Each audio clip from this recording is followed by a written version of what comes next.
Hello, listeners. Welcome back to the Jacob Shapiro podcast. Rejoining me on the podcast is Tomas, who is CTO and co-founder at Phoenix Tailings. He's also on the CI advisory board. This is not the first episode we've done with Tomas, so if you missed our previous episodes, we caught up on some of the stuff before, but Tomas is an expert on mining and metallurgy and metallurgical processes, all those other sorts of things. So it's always fascinating to catch up with him.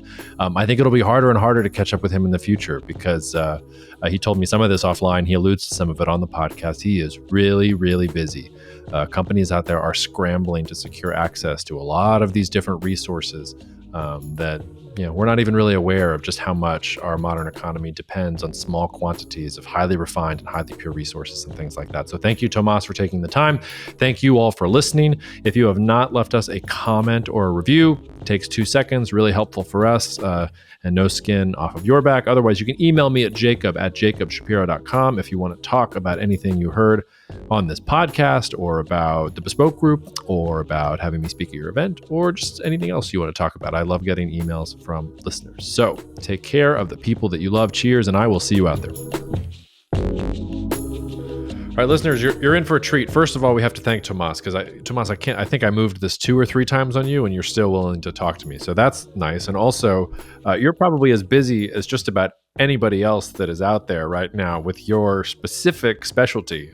You're the prettiest girl at the dance. So I appreciate you making some time for us and for the listeners. Well, it's fun being the belle of all for a little bit, I guess. And thanks for figuring some time out. It's always great to have these conversations. I think you're going to be the belle of the ball for a while. It's crazy. It's been over a year since our last podcast, and we actually have a lot more listeners than we did before. So some people know who you are, but how about you tell the listeners who don't know who you are and what you do? Yeah, of course, definitely. So, Tomas Villalon. Day job, I'm a CTO for a startup working on rare earths, specifically the refining of them. So, you pull stuff out of the ground, we take that stuff that comes out of the ground, we refine it into the final metals that go into all of the magnets and all of the applications that rare earths are used for. But yeah, just because of my background, I've worked in iron, done some work with aluminum, done some work with magnesium, and yeah, metals right now are the name of the game given the past, month and a half plus. How long have you been at it now? Like, when did you start down this path? I started 10 years ago, if you can believe it or not. During my actually over 10 years ago. Man, I'm dating myself.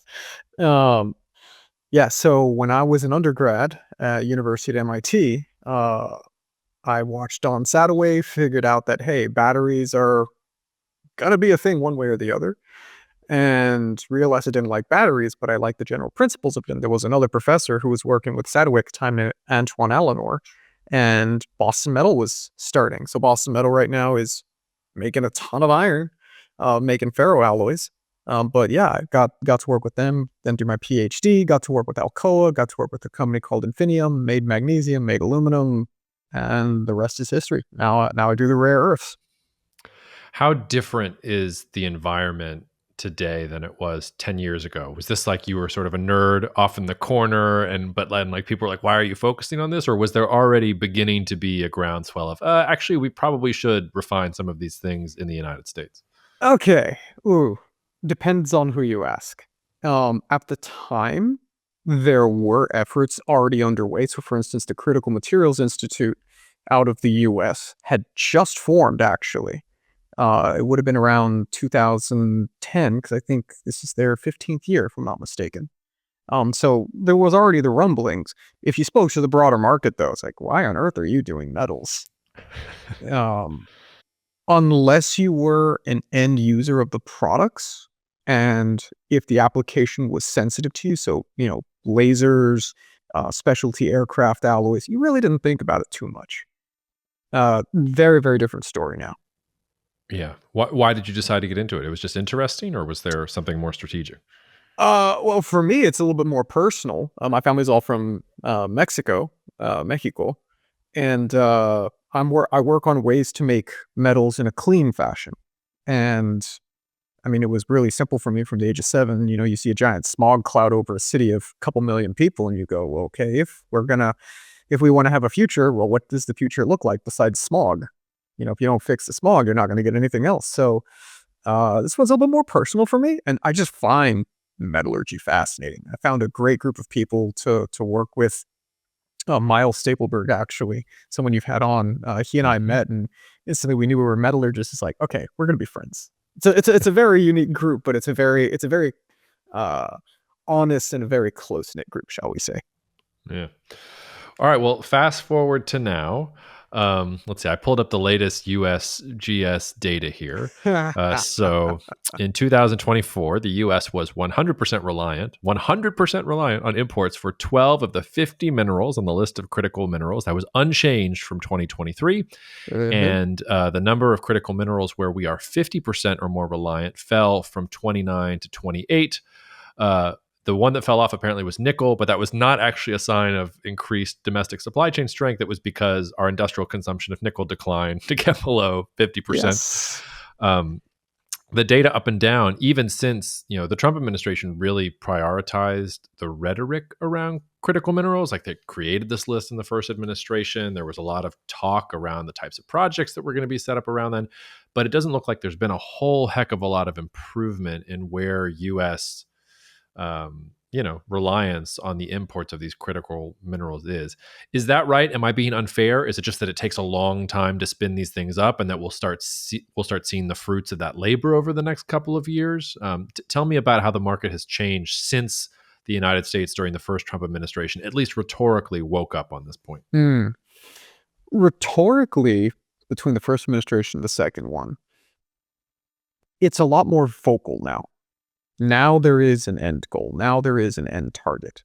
In the first administration, it's like, okay, we know it's important, but what do we do? How does this manifest itself? And to an extent, there still is some of that. Like there's a giant pot of money. What do we do with it? How do we allocate it?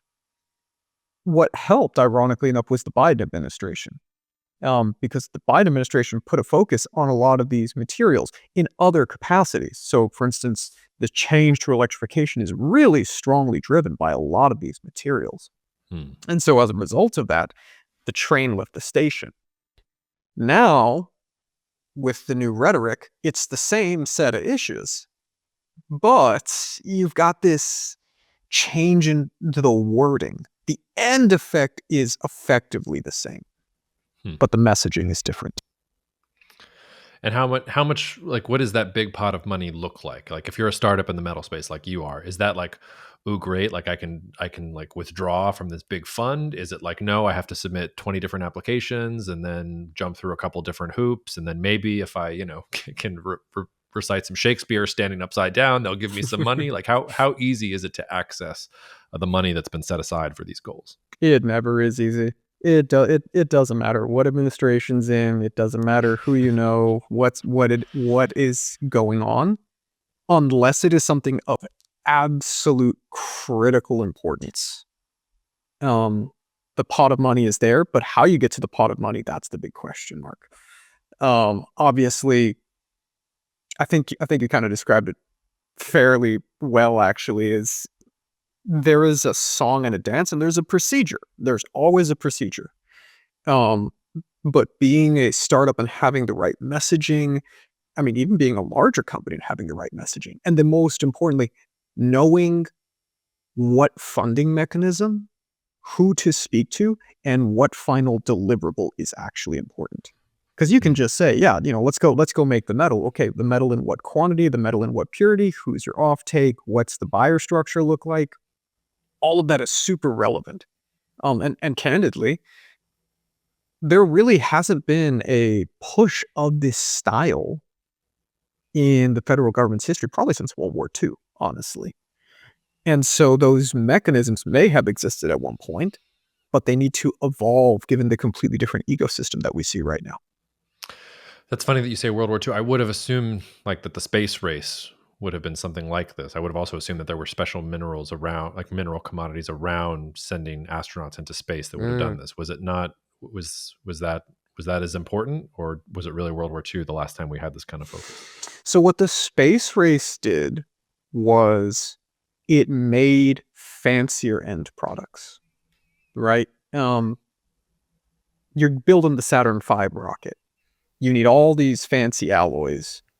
And that is downstream from the actual refining of it. Because when you Mhm. actually get into the space, there's getting the stuff out of the ground, there's making the pure metal, and then there's making your end product. That Mhm. end product is where the space race really took off. This is where you start seeing your real fancy titanium alloys, your real fancy refractory metal alloys, your molybdenum, your tungstens, that kind of stuff. But a lot of the technology is actually from World War II because you had to figure out how to make it. As dumb as it sounds, Pratt& and Whitney's building radial style engines. Well, okay, we need just enough metal so that we can make this design that we know that it already works and it cools it Mhm. just enough and it does what we need it to. That's great because the urgency is right there. Space race, on the other hand, is okay, now we need to think so far outside of the box. We've got all of these materials. What do we actually do with them? And you still see traces of that actually, even to this day, depending on what area you're in. So like your semiconductors, for instance, they're still in that how do we do it kind of mentality, as opposed to the how do we make it kind of Mhm. mentality. Interesting. Well, you sort of, there's a list of 50 critical minerals that the U.S. government is worried about. We were chatting just before I hit record. Everybody knows the Chinese on what was it last? Was it last week? Yeah, it was last Last week, yep. from today. So we're recording on February 11th. This will probably come out in a couple of days. They sort of restricted exports on 5 metals. They didn't really it's more that you now have to apply for a license in order to export them, which goes back to the same thing they did around germanium and gallium. So theoretically, they will approve these licenses. It's just now they have a lever that they can pull once they know that you have to apply for the license, blah, blah, blah. Anyway, um, but so tungsten, tellurium, bismuth, indium, and I don't know how to pronounce the moly one. How do you pronounce that word? So Moly? ironically enough, you accurately said the shortened version of it. It's molybdenum, but people just call it moly. Just call it moly. All right. Well, Yeah. Yeah. a different kind of moly. Both Um, restricted, ironically. Yeah. Well, and tungsten in particular, there were a couple front page articles that people were freaking out because Hmm. China accounts for 80% of the world's output. Oh And the yeah. countries behind them are Vietnam, Russia, North Korea, Bolivia. Not a lot of US allies on there. So I mean, I guess a two-part question. I wanted to ask you Hmm. how you react to that news about China restricting those exports. And then, on that list of 50 critical minerals, you were sort of saying, like, what is the one is there one that is most critical? Is it just you can't think about it that way? 10 of them are the most critical? Like, what are the Mm. ones that we need absolutely the most? That if the trade war between China and the United States was like full bore, like, what is the one that our society would shut down without? Again, these are fantastic questions to be asking. So we'll start by kind of addressing the first one, which was, how does this, how does this have shades of the gallium, germanium, antimony? And candidly, I think it's just that. Um, One interesting take that I heard probably in the past 3, 4 months about the original export controls, if you will, was that it actually served two purposes. The first was, hey, you know, get ready, guys, this is coming. But the other was, I think I even had a conversation with you about this, figuring out what is actually happening internally. Just because you have all of these numbers, just because you have all of these capacities, doesn't mean that it's properly categorized. So as a result of that, one, you do get to, give everyone fair warning, like, hey, back off, this could be coming. But two, it actually gives you a chance to really dissect what your capabilities actually are. Because once you hit that button on a handful of materials, that's it. It's go time. You got to know exactly what you're capable of. Because if you call the wrong bluff and you realize you have no capacity internally, well, crap, now you're out, a couple of elements that even you yourself need. So that's the first half of it. Um, I also think with this particular five, the similarity is that these are lower quantity materials. Again, almost exclusively held by these countries, but it's a lower quantity. It's something they can control much easier. It's something that they can figure out all of the moving parts relatively easily. I say relatively easily compared to other metals specifically. Um, But when we think about, like, for instance, your tungsten, right? Tungsten's used in a variety of applications. And if I were thinking about putting export bans on it, one area I'd consider is the nuclear space. There are nuclear applications, specifically in fusion, where tungsten, based on most current designs, is absolutely needed. But what people forget is that there's tungsten metal, and then there's tungsten metal for nuclear fusion. And those two are completely different beasts. Tungsten metal, I can get what's called 99.9 3N metal. And that means, functionally, within the metal itself, I still have 1,000 parts per million of impurities in there. But that fusion grade tungsten for something like a tokamak, something that, Miles would probably talk to you about, there's some elements that you got to have below 100 parts per million. Otherwise, that metal's useless. So on the one hand, it's, okay, I got to figure out what I've got. But two, for these future end use applications, and China is energy hungry, anyone can see that. I mean, heck, we're energy hungry. If we want to own that metal, I need to know that I can make it to the quality that I need for this future end application. And then I can hold it back from everyone else as well. So there's a lot of that going in the background. So that answers question one, I hope. Number two, I think, is the more fascinating one. What is being overlooked? And more specifically, why? I mentioned this, I think, in the past podcast, but it never is a question of, at least in my opinion, what is critical. It's a question of why is it critical and where is it critical. I'll give an example. Copper. If you look at the critical materials list, it's not really on there. And for the US, at the very least, we have great copper reserves. Go out to the Western US, fantastic resources. We can work it. Where it gets a little more complicated is on making the copper metal, because you don't pull copper metal out of the ground, you pull out copper ore. We've only got 3 smelters left in the US. Now, so if you need that immediate capacity to make high purity copper wire, copper foil, copper plate, whatever your application is, we really don't have a lot of capacity in the grand scheme of things. From the materials resource perspective, we've got it. From the refining capacity, that's where I would personally look into things a little bit more. And you can see this in the commodities markets as well, because some commodities sometimes will suddenly jump, not because there is a lack of the material as a whole, but because there's a lack of a specific form of it, or the refining capacity somewhere in between has suddenly vanished on a contract. So again, copper, Freeport's got a mine, Rio's got mines, these really, really big companies.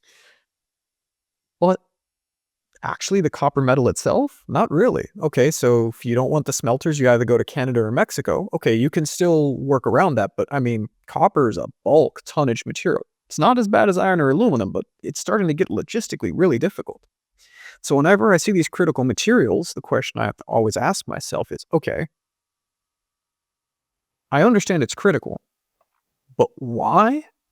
And what can be done to mitigate the risk on a broader scale? Mm-hmm. Well, and I guess those critical minerals are really, if you're on that list, you're really probably only thinking about it from a quantity perspective, right? Like it's really not getting down as deep into the weeds as from a refining capacity level. From where you sit, like how are you reacting to, this first salvo of protectionism from the Trump administration? Because the countries that the United States imports these things from, like you said, it's Canada, it's Mexico, it's China. Like those are the big 3. There's some others, but like those are the big 3. So how is it, like I would think that from your perspective, watching the protectionist trade war start to take off, I imagine you're looking at it saying like, well, that's got to be a bluff, because if you want any of these critical minerals in any meaningful quantity in this country, like you're going to have to do what Canada and Mexico and China say, right? Or am I overstating it? That's a really good question. The best way that I can try explaining my logic, and it's a little strange because I haven't fully settled on where this is, but based on the list of materials that I've seen, they're all bulk commodities. And typically your bulk commodities and your critical materials, they don't tend, like if I look at the Venn diagram of the two, they don't tend to meet in the middle very much. And so what I'm trying to figure out is this some economic ploy? Is there, there's always teeth behind something. Okay, well, what are the actual teeth should it actually go down this road? And why these specific materials? Is it an attempt to bolster internal capacity? Is it an attempt to negotiate a better deal? Because frankly, from where I sit, based on the proposed tariffs, I don't see critical materials on that list necessarily. Now, could that be a poker chip being played later? Possible. But the thing about these critical materials, with a couple of exceptions, is their quantities are so small that it's not gonna move things unless there's an actual true export restriction on them. Does that make sense? Yeah, it does make sense. Which I guess this gets to the economics of all of it, because, and I mean, you obviously know this better than I do, but like if you're in the rare earth space, like rare earths are not rare. Like we have most rare earths, is my understanding. It's just that we don't have the refining capacity, and it's environmentally, or it has been environmentally destructive to refine them. You guys are trying to fix all of that. But like, how quickly would it take for the United States to spin up capacity? Like if we're talking about small quantities of things, could the United States, refine enough to keep the economy going, or to keep the military going, or satisfy whatever end user is there? Or is it really just the type of thing where, we are dependent? And if it is the former, if it is like, no, it's a small quantity, we have the capacity, how is that economical? Like one of the ways that China, it seems to me, has taken over this space is they didn't really care about the bottom line. They just did it. And the government was there to support it, and they thought it was strategic, whereas we just wanted really cheap access to these things, and we didn't want to pollute our own environment, like mining them. So like, you're in the startup space here. You obviously think the economics of it are going to play to the United States' benefit, but I could also imagine a world in which everybody has the same idea, and you produce too much of these things, and if we need really small quantities, you completely collapse the market right then and there. And so then are we talking about a U.S. government, like, funded organization that just creates and refines the materials that it needs, or are we actually talking about a functioning market? So there's a question somewhere in there. I didn't set you up very well on that one, but take that in whatever direction you want. I think there's three questions baked in there, right? So the first one is definitely, what does the end case look like? One of two ways I see it playing out. One is either group supported to kind of feed internal demand. And the second one, which I see as being more statistically likely over the long term, is a true free market. It'll be difficult to get there, don't get me wrong, because you're dealing with different incentives, different countries have different mindsets, but I do see long-term an open market being available, because the demand for these things is just insane. Even with, potentially lower EV sales, that is only one market they go into. There's a lot more behind them. So that, I think, is kind of the first one. The second one is, this is, I think, the real big one. How quickly can you spin up capacity? For a plant that'll do several thousand tons with the right backing, with the right infrastructure, with the right knowledge base, and that last one is actually, I'd argue, one of the trickiest points, along with the permitting. You can spin something up in 12, 18 months. That's not out of the realm of possibility.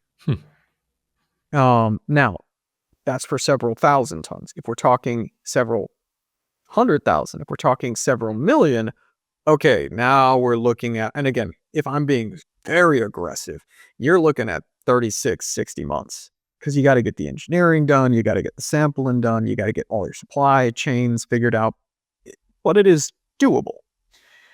What that is primarily being driven by at that point, for something that is that aggressive, you either have a need or a demand that forces that project to go that quickly. Because typically, refining projects, mining projects, you're looking at anywhere between 10 and 17 years. It just takes forever, because you've got to get all of that engineering done right. I know a handful of facilities around the world where they didn't do that. They spent a couple $1 billion, and now they can't use a cent of it, because one of the reactors is wrong, or the furnace didn't end up operating the way they thought it. Like, there's a lot that could go wrong. But on the flip side, again, if the need is that high, again, we'll go space race here. When the SR-71 was being developed, um, the U.S. needed to import a lot of titanium. They needed the titanium for alloy development. And, well, the U.S. didn't make a lot of titanium, but the Soviet Union sure did. So they somehow figured out how to procure it, and they were able to sneak it in the U.S. as pizza ovens. Look it up. They apparently titanium alloys work really well in pizza ovens. I don't think they actually do, but that's how they sold it to the public. So yeah, when there's a need that is drastic enough, government, even the private sector, will move fast, but it has to be enough for them to make the decision. And typically for capital projects like this that that have sovereign wealth funds involved, that have huge capex requirements, typically government and private firms will work hand in hand at that point. Either that, or it just becomes a public entity in the case, a nationalization effort. But yeah, can I see it happening? If export restrictions were truly pulled on a couple of materials, yeah. But from what I see right now, it's a lot of talk. Granted, a lot has changed in the past month and a half. Let's give it another month and a half and see what happens. Well, in your own specific work, are you seeing, is it still more talk, or are you seeing people show up with money to spend and urgent demand and need to get things done as quickly as possible? I'm beginning to see a lot more of the latter. Still a lot of talk is going around because, again, it went from, okay, get me iron that I need for airplanes, get me aluminum that I need for airplanes, to get me the 50 elements that we've never really produced in large quantities. Well, how do we even get the 50 metals that we've never needed before? So there's a lot of talk on that side. Like, for the next 2 months, I'm basically doing nothing but giving talks once every 2 weeks now. Because people are now aware. Part one. Part two, kind of to your question from earlier, which I think was a fantastic one as well, was, were there seeds planted earlier? Yeah. And the people who planted those seeds now, they're secretly moving in the background as fast as they can. Because if you run out of metals, there's no real substitute, because if you want to build an alternative supply, you either A, have to find another supplier, assuming that capacity exists, or B, you have to find another material, metal, or mechanism. And what? The lithium-ion battery took 50 years? So, Yeah. those are the timelines you're dealing with deep tech like that. Well, but lithium is actually such a great example, because the lithium market has collapsed. Like the companies that have lithium are doing terrible because there's too much lithium. And I guess the Chinese are part of this as well, which gets to my point about the economics of it. Sure, it's a problem today, but the market is really unforgiving, because you can go back and read the bull case on lithium for the last couple of years from different analyst reports, and it's in the tank. And look at the few companies that are publicly traded that are reliant on lithium, like your Albemarles or your SQMs. Yep. They're in the toilet because there's too much lithium. So I would think that would sort of be a real cautionary tale if you're like, oh, the Chinese have these export licenses they're requiring now on tungsten.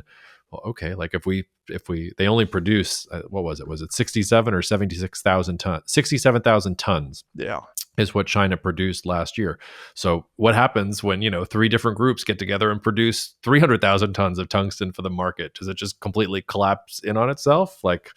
How do you think about balancing that demand versus what the supply is available for?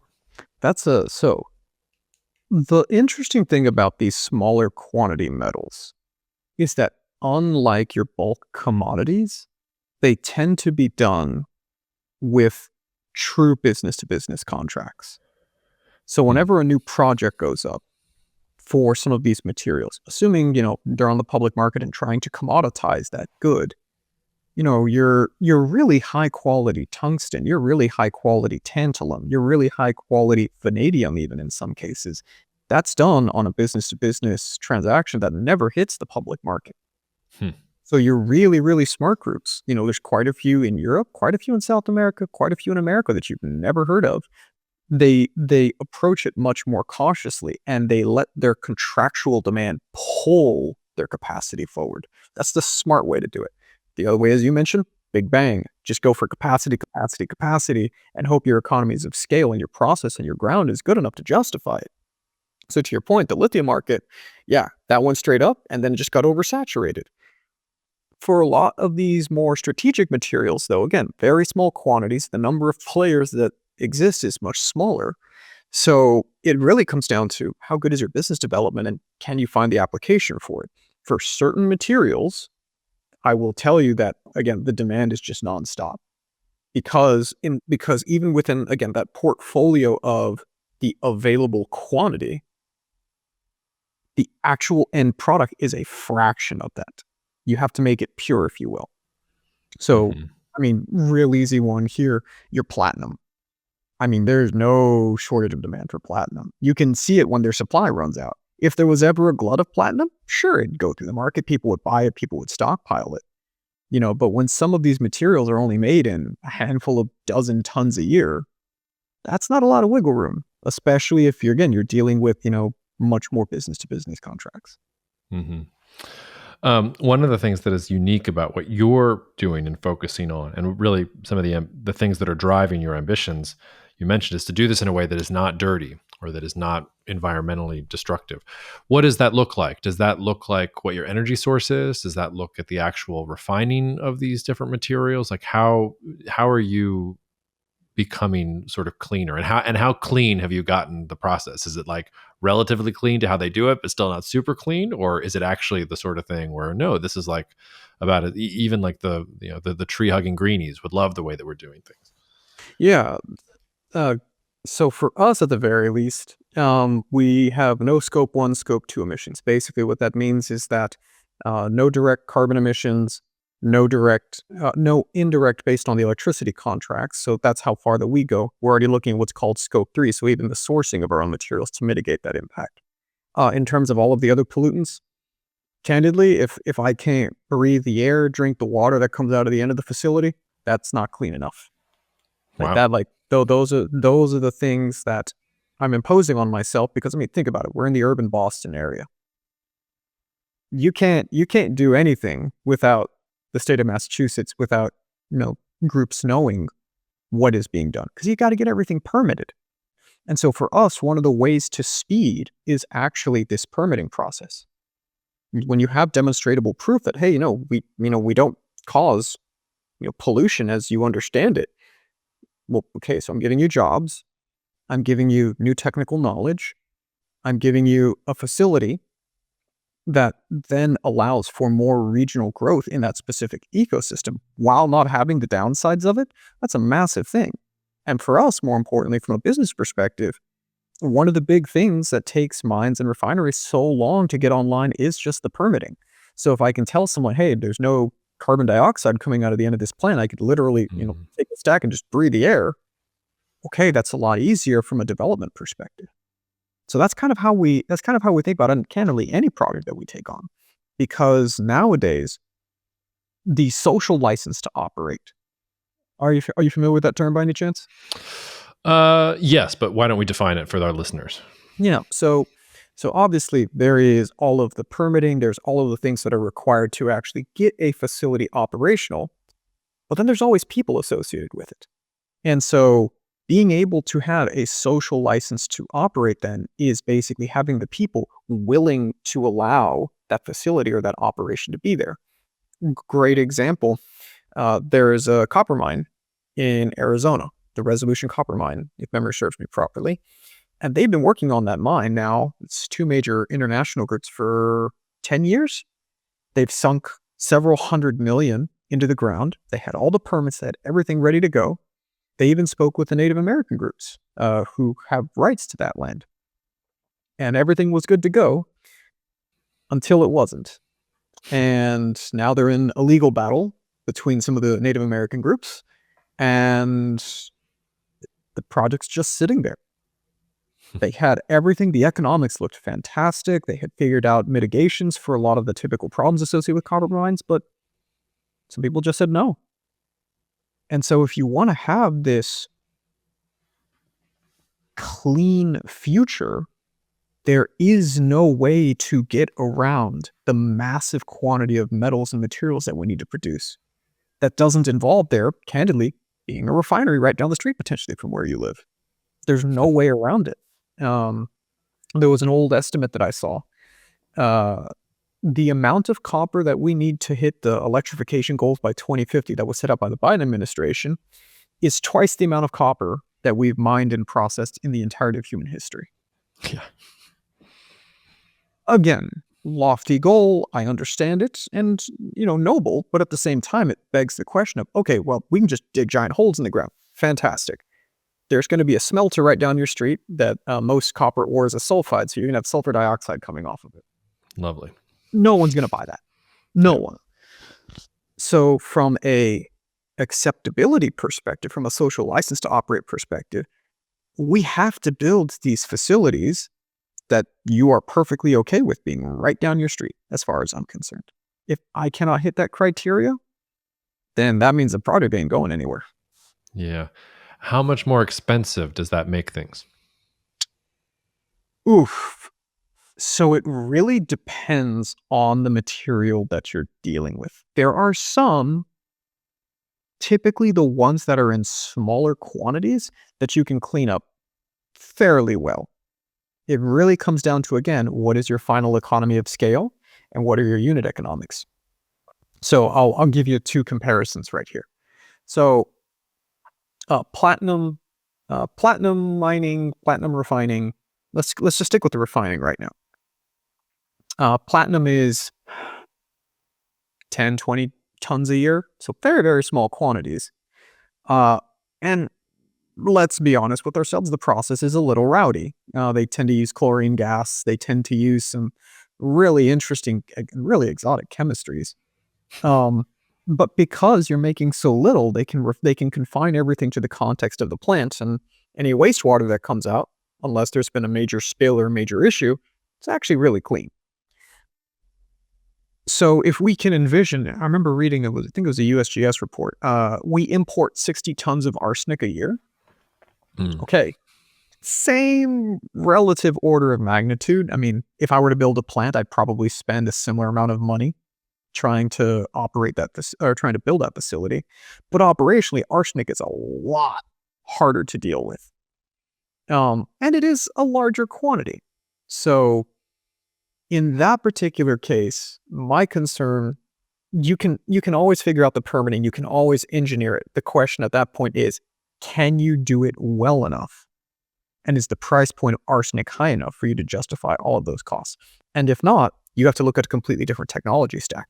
There's just no way around it, because you're never going to beat the efficiency of an electron or a chemical agent. Yeah. You mentioned about copper, needing more copper than we'll have mined out of the earth, like in history, but we'll need double of that by 2050. That sounds an awful lot like a constraint on electrification. Like, it doesn't seem like that is possible, and it doesn't seem like we'll meet any sort of electrification goals if that's what we're going to do. I have felt a similar way for a long time about EVs. Like, EVs are part of this glittering future, and yet, I mean, I don't know these things well as you do, but I stopped at cobalt, and I was like, all right, well, there's not enough cobalt, so why am I even like going to some of these others? Does that affect what you think like a clean energy future looks like? Do you look at like a Biden pronouncement like that about electrification? You were diplomatic and called it noble. The other side of noble is that's completely unrealistic. Like, what are you talking about? So I'm just curious from sort of a resource like capacity standpoint, like what is actually realistic for the future versus the pronouncements that have been made in recent years? So I'm a bit more of a pragmatist in this regard. First off, you always have to have these lofty targets. The only way you're going to get to the moon is if you aim for the stars. Fine, I get it. The more pragmatic side of me says that between the changes in infrastructure, the amount of materials needed, there is a certain number of technical and operational milestones that need to be hit for these very, very lofty goals and targets. And so what I mentally do is I look at these major milestones. So I'll bring up your cobalt. Let's look at copper. I'll throw in a substitute for graphite, and I'll throw in I'm going to use some battery terminology here. I'll throw in a substitute for the electrolyte. So I got 5 big targets. Let's just look at EVs, right? So just purely from a supply side thing, okay, that copper, I don't think we're going to hit that target. It takes 17 years to open up a mine in the US. I'm going to exclude the refining capacity. Okay, that's a lot of copper we got to pull out. You can't Houdini that quantity up. Okay. So now we start talking substitutions. Now we start talking alternative materials. Now we start talking, well, what if we used aluminum instead? Okay. You can engineer around that somewhat. There'll be an effect on the final quality of the product, but you'll still have something. For the remaining materials, okay. I will in a system of 5, I will allow you 1, yes, we're going to figure this out, and I'll allow you 1 Hail Mary. And because statistically, if you put enough smart people behind something, you will come up with a solution. Okay, fine. We found a substitute for cobalt. They've been working on it for 30 years. I'm just going to say, hey, magic happens, and that gets accelerated 10 years. Great. Now we're still stuck with the electrolyte. Now we're still stuck with the graphite. And I can't be bothered to remember the third one right now, if I'm honest with you, but let's stick with the electrolyte and the graphite. Pick one to be your Hail Mary, and it may or may not happen. So now you're looking at a confidence interval of probabilities, and so now you can kind of set expectations for what can be met. And then candidly, you just have to do a triage afterwards. You go, okay, if this is what I'm expecting to get, how do I fill in everything else? It's just an issue of supply chains. Well, I mean, that's a fancy way of saying we're not going to meet all of these glittering goals, right? Because it's just not possible. I mean, that goal, I'd like to see it met, but the pragmatist in me is saying that there's not enough copper. Okay, do aluminum. Do you still hit all of those metrics? I don't think you're going to hit all of the metrics, but I think you can still hit some. It's a matter of how much drive is there between government, between the private markets, because the economics are going to override everything, and how can innovation, and this is probably the real wild card. My 30-second bit on it. Metals are unsexy. Metals have been done since the dawn of time. There's very little in the way of processing. It's so capex intensive. It's hard to get industry and academia and or these research groups to actually work together. If that gets solved, I mean, heck, you could have another Manhattan Project, but you have to have that sheer force of will driving everything. I mean, when the atomic bomb, when Trinity was first tested, I mean, they had just figured out how to make a nuclear pile, I think a decade prior. I mean, it's literally an entire new field of science, and they just said, fix the problem. But you need that level of determination behind it. Yeah. You mentioned aluminum. Any thoughts about the 25% tariffs on aluminum? How does that shake up your world or the market in general? I mean, it's going to shake up the markets. As for my world, we're too small. That's it. That's the other thing that people forget. A lot of the people, or a lot of the groups that could solve these giant industrial quantity things, they're not interested in these critical materials. We're so small. We're a rounding error on their revenue in some cases. Think about right. If I think about an aluminum production facility, what they're making anywhere between 200 million and 2 billion a year, depending on how much metal they're putting out. I mean, the rare earths that we would put out, like I said, it's a rounding error. Our tonnage is so small, and that also goes to how things are operated. There's certain materials where you just go, make it, because you need the economies of scale to operate. For critical materials, they're actually really different in that you need to make them, but you need to be sure that you're converting every last ounce of material that's going in. Because when you do a full OpEx analysis, the critical materials, almost all of them, the most expensive line item is the actual recovery and utilization of the critical materials themselves. So it's a very, very different way of thinking. It's a very, very different way of operating. Yeah. In the rare earth space, have there been any developments that have been overlooked that you think are particularly important or that change the way that you guys have been acting to things? Because I feel like rare earths, it's so 2010s. Like now we talk about tungsten and graphite and cobalt and all this other stuff. But the OG, I feel like, was rare earths because China cut off rare earths from Japan and I think it was like around 2011. Yep. And everybody freaked out about rare earths. And I remember at the time getting, my grandmother calling me up for stock advice, like, hey, do you know any rare earth metal companies that I can buy? Because it was, the front of Barrett's and stuff like that. How's the rare earth space right now? Honestly, it hasn't changed, at least in my perspective. I think the sense of urgency and the fact that people now know that they need these things, that has changed. But the same ecosystem, the same developmental things, it has progressed, but the mindset hasn't really morphed. Where I see it more, which I find fascinating, is stuff like graphite, is stuff like molybdenum, stuff like tungsten, because rare earths, there's an immediate need now for them. But within the past decade, we've had a lot of technological advances. Again, I'll go back to nuclear fusion because that one's nice and simple. People now know that if they want their magical artificial sun, they need these materials. So now what I'm beginning to see, which is really fascinating, is the foresight of, yes, I want my artificial sun, and now I know because of the material demands, I need X, Y, and Z quantities of these materials. That is really what I'm beginning, that's what I've seen in the past 2 months, I should state, that has really led me to, in a sense, question how I look at the critical materials problem from a geopolitical perspective, as well as the alliances that are coming with it.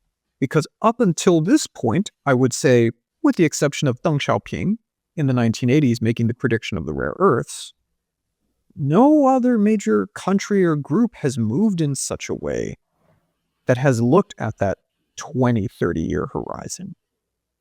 And now with the technological applications, I mean, even AI, there's critical materials that go into the chipsets that people are unaware of.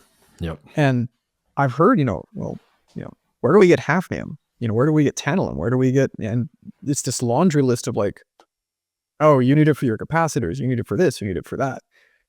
Okay, well, if you're consuming a lot of data right now, if you're trying to produce a lot of energy via fusion, whatever your application is, you're having to think about this 10, 20-year horizon and hoping that the technological development path still continues to follow that. Because if it deviates too much, great, now your plans are basically irrelevant. But given the inertia of these industries and given the way in which everything is closing off, it's very much okay, we need this much, I'll choose tantalum for capacitors. We need this much tantalum for all of our chips, or even the quantum chips that you're beginning to hear about now. Like they're trying to get these materials in now and secure these supply chains so that if it works, and that's a big thing as well, because none of these technologies are guaranteed to work. But if it works, I'm ready to flip the switch on and we've got all our problems more or less solved. Yeah. Speaking to the geopolitics of it, I mean, who are your competitors? Do you have competitors in the United States? Or are you really competing with companies in China? Like who is it that you are finding yourself in comparison with? I mean, the closest people that we can find ourselves in comparison with is, the mines themselves. So MP Materials, Linus, but we specialize in refining. I'm a metal maker. I can try to dig a hole in the ground, but they can do it much better than me. All due respect to my team, we're chemists, we're processing engineers. If you told me to dig a hole in the ground, I'd grab a shovel and say, here we go. No, they know how to do it professionally. And to that end, you're beginning to see a bit of a shift with certain companies that they're beginning to think in this much more horizontal mindset. And candidly, they have to, because if the ban hammer gets dropped on all of these additional materials, they have to be able to move laterally quickly. The fact of the matter is that, gallium, germanium, antimony were kind of the first shots, but okay, well, let's assume worst case scenario, I call it LIPEC, the lithium version of OPEC from South America decides to band together. Indonesia nationalizes its nickel, which signs were already there. I'll throw in one more and say South Africa nationalizes its PGMs. Okay, well, you have to at least have some capacity that if you as a private entity want to move quickly on this, you have to at least have the mindset or access to the resources that enable you to operate quickly. That's been the biggest change that I've seen. Government is still there. They're still working on figuring out the relationship because it's just a slow process. There's so many stakeholders. It's such a complicated problem. But if you don't have the pieces in line to engage immediately afterwards, you don't even stand a chance from the minute that you say you want to do it. Does this put you in the strange case of rooting for Indonesian nationalization of nickel and Chinese-U.S. trade war and all these other things? Like, are you built around that, or is your thesis sort of irrespective of where the geopolitical weather is?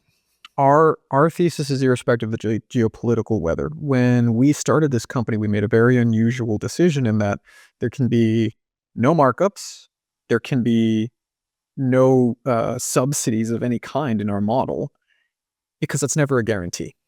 Mm-hmm. And even if it does happen, it can get reversed really quickly for whatever reason. So we designed our company to operate on a free and open market. So that's the way that we're approaching it. We're really, really conservative in a lot of our assumptions when we built this. Again, if it happens and there's upside, great. But I'm never going to plan on that, because in these material and commodity spaces, the luxury of planning on a subsidy or the luxury of planning on a markup on the metal because it's domestic, it's just so uncertain. The mechanism may be there, but you may still not even get it because the mechanism isn't operated properly. Mm-hmm. I know you've got a hard stop at the top of the hour. What have I not asked you that I should have asked you? Or did I cover it? You covered the vast majority of it. I think the question that everyone who's listening to this should ask themselves is, what am I not informed about? What is it in my life that there is a material that I don't think about that could just disappear for whatever reason? The fact that we're talking on our laptops, right? There's indium in there. Our cell phones, same thing, indium. When you begin to realize how much our daily lives are affected by just microscopic quantities of these things, it changes the way in which everything is perceived. And candidly, if you're investing in this stuff, or even if you're just looking at the space, knowledge is power. The metal space is big. It's really cloak and daggerish. You have to ask the right people who know the right people. And I personally suspect this is only going to get to be a larger problem, geopolitics aside.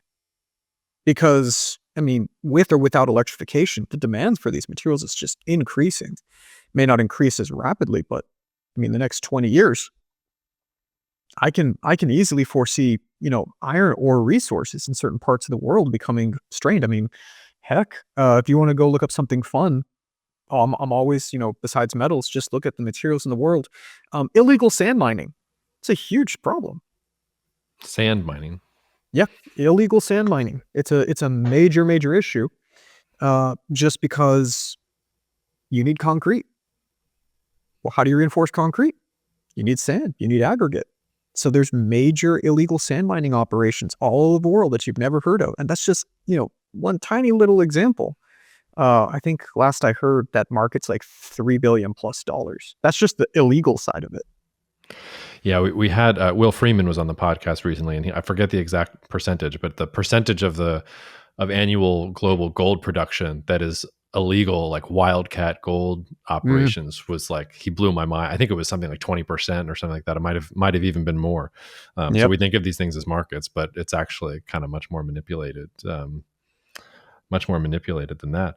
And I mean, to your point, like demographics cuts the wrong way here. There's 1 billion plus Indian people who all want computers of their own. There's 250 million Indonesians. There's the continent of sub-Saharan Africa. Like, if growth continues on this trajectory, Oh boy. forget about the fancy stuff. Like, even to your point, like even the copper and the iron and things like that, they're not going to be getting it from the United States. Like, they're probably going to be getting it from China or Canada. It isn't a question of what is the demand going to be. The question is, where is it, and in what form are they going to need it? All right, well, Tomas, you've been generous with your time, and I know you got to get out of here. So I'm sure we will be talking to you again soon if you can peel yourself away from what you're doing. Get in line. Get on my calendar as soon as you can. I'd be happy to give you updates. All right, sounds good, man. Thank you so much for listening to the Jacob Shapiro podcast. The show is produced and edited by Jacob Smulian, and it's in many ways the Jacob Show. If you enjoyed today's episode, please don't forget to subscribe, rate, or leave a review. It takes just a couple seconds of your time, but it really helps us. Also share with a friend. If you're interested in learning more about hiring me to speak at your event, or if you want to learn more about the wealth management services that I offer through Bespoke or at Cognitive Investments, you can find more information at jacobshapiro.com. You can also write to me directly at jacob@jacobshapiro.com.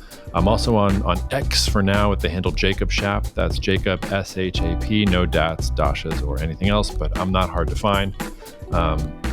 See you out there.